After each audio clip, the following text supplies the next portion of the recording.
นี่คือการโรยเกลือ การโรยเกลือมันหล่นลง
ยังเหลียวมาเบิ่งอยู่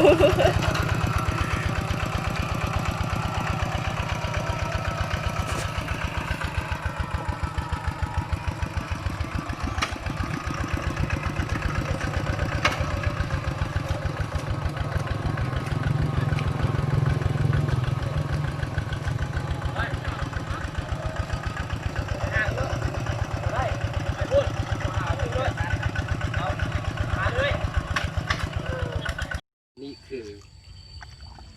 การโรยเกลือ การโรยเกลือมันหล่นลง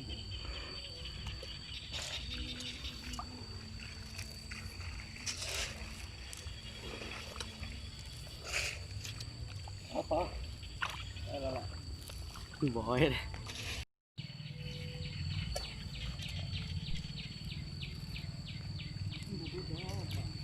จะได้เจ็ดแม่เลย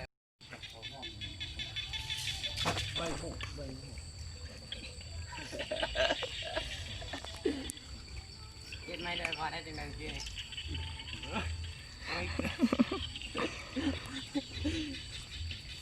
นี่อ่ะเดี๋ยวก่อนเอาแว่นด้วยอ่ะเกลียวแว่นได้ดีด้วยเฮ้ยเอ็นบอกเป็นนี่เขาเช็ดนะ